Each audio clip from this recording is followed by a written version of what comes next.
Welcome to this episode of our program World Today, where we are having an in-depth look to the local and international press headlines. And we have with us for discussion Dr. عماد مهنا, Professor of Strategic Planning and Political Economy. And we thank you very much. Thank you very much for having me. We start from the Daily News, and Mahlab Binati discussed Libya and terrorism.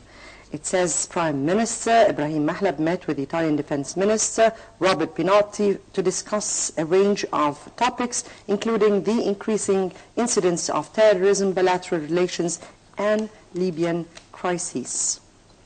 Of course, they should be discussing Libya since they are the most two countries affected, and they must also discuss terrorism since both countries have got involved.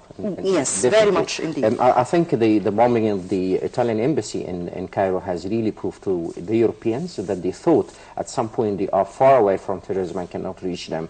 I think it's quite a solid proof that terrorism can reach anyone, anywhere in the world, and consolidation, I think, is very important in the next few years. Very much indeed. Libya is also an important topic on the agenda, and it's high risk. Absolutely. For both countries. So because of the illegal immigration, number one, talking about Europe first of all, illegal immigration through Libya or the Libyan ports, basically allowing the illegal immigration to invade Europe and from Libya to Italy and from there to the rest of Europe. So I think Italy needs to play a very active role in that particular area, because a lot of Europeans are holding Italy responsible for the illegal immigration, because they really have little control over the illegal immigration that is invading Europe. Number two, because of the political ties, goes back to Omar Mukhtar, I think they very have a strong interest in that particular area. There's a lot of development companies that operate in Libya are Italian, so definitely Italy has a major role to play in Libya. On the other hand, on the Middle East and North Africa, I think the terrorism in Libya is impacting negatively on Egypt, the eastern neighbor, Tunisia and Algeria, the western neighbor, and it's really causing a lot of smuggling of weapons and drugs to those countries. And I think here the gathering of the Arab nations in that particular area plus south of Europe, I think it's going to be a very good team to combat terrorism in Libya. Yes, apart from the political portfolio or the political file that was discussed, there is also the economic file, which was high on the agenda.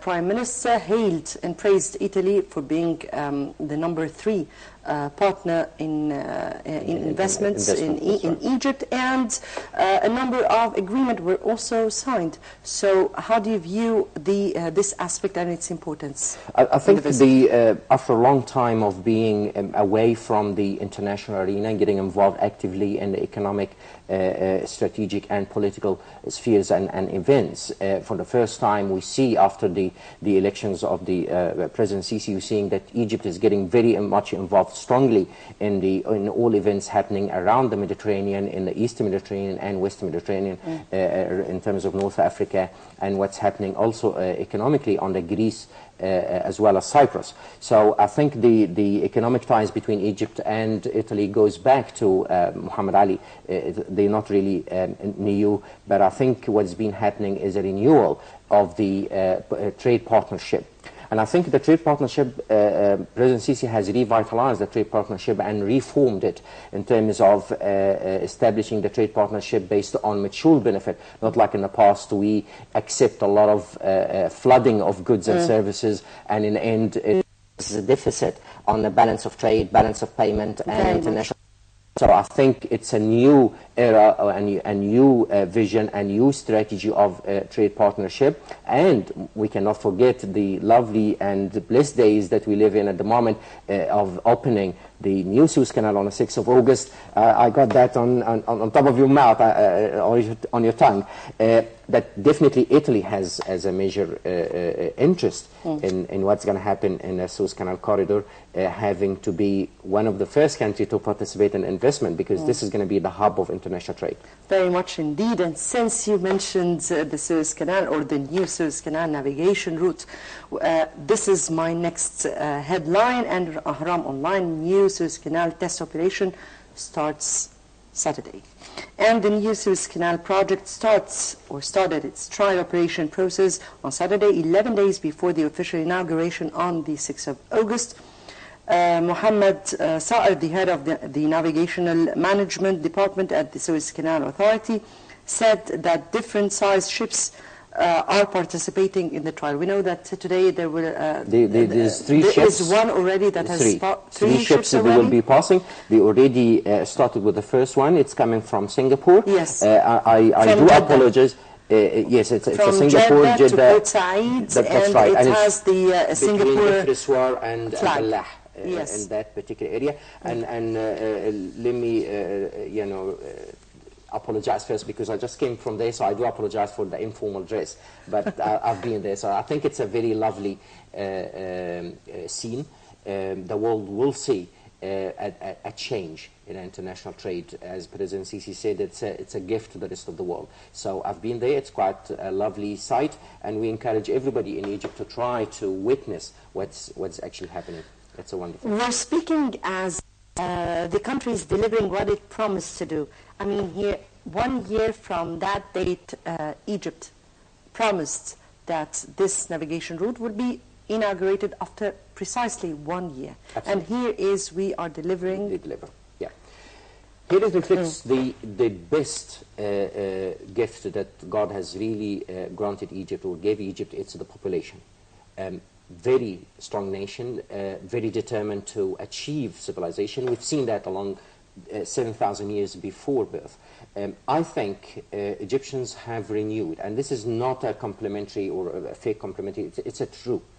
What has been happening and what's been done, definitely by all measures doesn't get done in less than 3 years, but it was done, it was delivered on the right time, and I think the world will see a change in the whole region, and that will make Sinai the next hub of international trade after Hong Kong, which he basically gone back to China in 1990. So definitely Egyptians can deliver.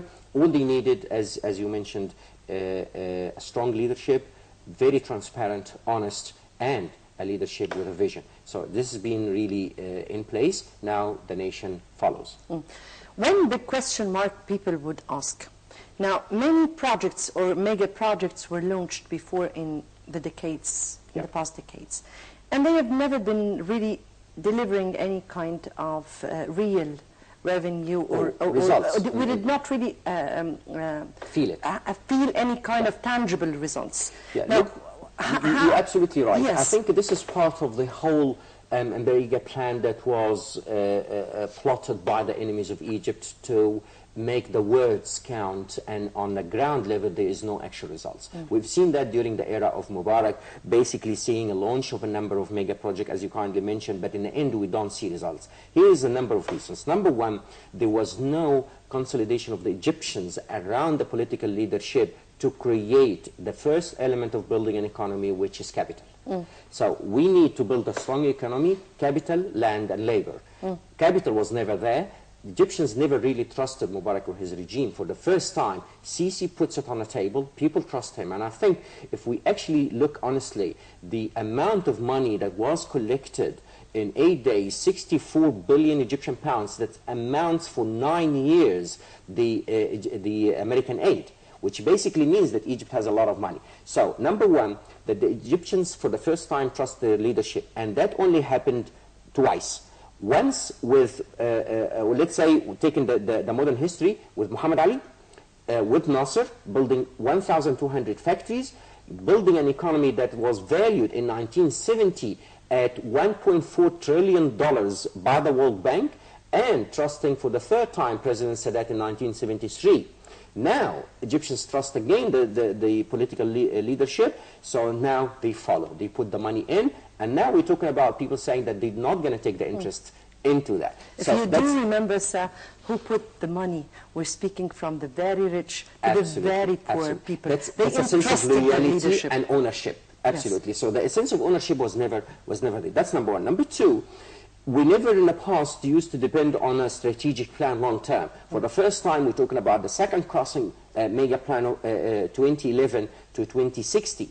Now, for the first time, we've got 22 mega projects like the Suez Canal. Now, in that mega national project, in the middle of that, we've got a lot of developmental projects. We're talking about 42 projects that are still going to come. We're talking about 18 population regions that will be built in there or initiated. We've got industrial areas, trade areas, investment. We're talking about ports, amount to 49 kilometers of ports along the Suez Canal corridor. We're talking about a new Riviera for Africa in the center of Sharm el-Sheikh. Yes. So the first time people on a ground level see an action plan with a vision, most importantly, accurate, based on the scientific studies and according to the timeline. So people can actually monitor and evaluate. Very much.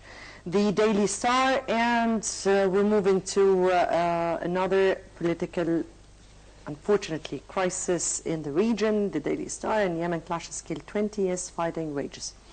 And it says that 20 people died in clashes in Yemen, Ma'rib province, and the city of Taiz, between Shiite Houthis rebels and pro-government forces who are backed by airstrikes from the Saudi-led coalition. We're speaking here about Yemen. Yemen has been in this crisis now for months. Yep. And about airstrikes, and and the whole world has been seeking a kind of political solution to this situation here. Houthis, despite everything, did not agree to hold negotiations with the other parties. Legitimate government, yes. So, from your point of view, what could be seen as a breakthrough to this crisis? Unfortunately, there's no breakthrough in this because the whole thing is a conspiracy. If you look at Ali Abdullah Saleh, in the beginning was supported by the Saudis and Emirates to go back into rule, and they created the problem. Now, Ali Abdullah Saleh is in coalition with the Houthis against Mansour Hadi. So we're talking about a clash of two political regimes into fighting for the throne, if you like. That's number one. So we've got an inside clash. On top of that, both of them are involved in a fight that basically dragged the whole country, by the Houthis, dragging the whole country into a fight with the coalition that is formed by 9 countries led by Saudi Arabia. So we've got now 2 problems. The first problem is an internal clash between the 2 political regimes, and number 2, the clash between the Houthis and Saudis. So now I think the Arabs are facing a major problem trying to split these 2 political regimes, number 1. Number 2, keep the Houthis away from the Saudi borders.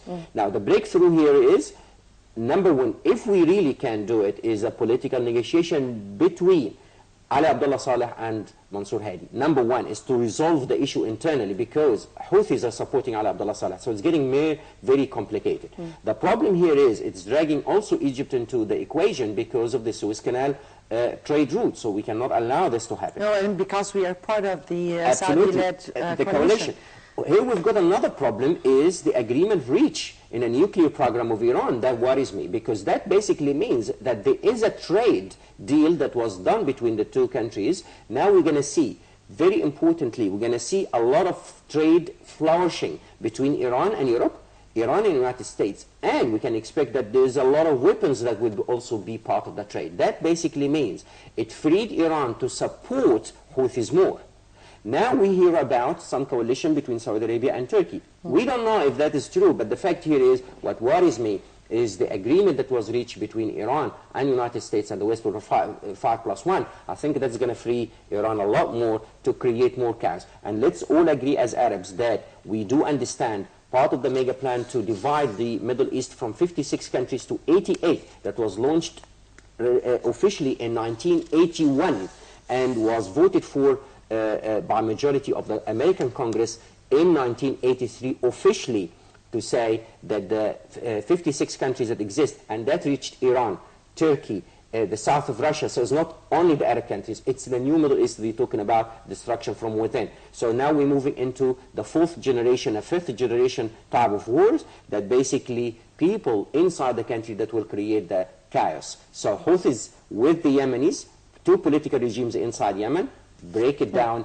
and take all this against the coalition of 9 countries, and Iran and Turkey are feeding it from outside. Exactly. So, and this is why I would ask you, but before I would ask you in Yemen, because this involves other countries, particularly Syria and Iraq as well, yep. but if we speak here about Yemen and Syria, because they have the similarities of the Muslim ideologies. And we take it here from the World Bulletin, and it says Syrian government not ready yet for more peace talks, and it also is relevant to the Iranian issue. I mean, here Iran has taken supports Bashar. Exactly, and Saudi Arabia supports the opposition. Exactly. So this is the similarity in the situation. We're shooting ourselves in the foot. So do you think, from your point of view, it is, as you said, in Yemen, negotiations that should be ongoing between Mansour Hadi and absolutely. That's step number one. Or is it negotiations that is more at the pan-Arab, rather between Saudi Arabia and Iran? I think Iran will not going to accept any negotiation, number one. Number two, Saudi Arabia also is not going to get involved into any negotiation with Iran because of the religious ideologies. We're talking about Shias but and if Sunnis. we let aside the religious I think there's a lot of revenge going on. I think it's very difficult, but I do believe that Saudi Arabia has already started to approach Turkey to try to mediate. But now you can see the dilemma that Yemen is in. We've got pieces fighting inside Yemen, and all these pieces in one pot fighting the coalition. But when we heard the Saudi Arabian foreign minister remarks about the deal, and they said that maybe we hope that this deal would curb Iranian ambitions for the nuclear no, it proves the Arab weakness, that we going into the table of negotiation because we have no choice. So the fact here, I do agree with you, it's becoming worrying because, as you said, Iran supports Bashar al-Assad, the opposition is supported by Saudi Arabia, so basically Iran is not going to accept the Saudi support for the opposition because they're trying to take out Bashar al-Assad. So it's getting more complicated, and I think Yemen crisis are extension of Syria. I guess we'll have to wait until the ratification, first of all, of this Iranian nuclear deal from the Congress and from the Iranian parliament. In 1 second, I think there is a solution. The solution here is a reform of the Arab League to reform the constitution and start building an Arab army that can basically split that and force Mansour Hadi as well as Ali Abdullah Saleh to stand down and sort the situation out, and also force the situation in Syria. Well, hopefully that is one solution here. Of course, the Arab forces is already put onto absolutely, but we need a legitimate army that is ongoing. Unfortunately, our time is out. I have to end it here. Dr. Ahmed Mehana, Professor of Strategic Planning and Political Economy, thank you very much for joining us. Thank you very much. Many viewers, many thanks for watching. Stay tuned for the top stories coming right after this program.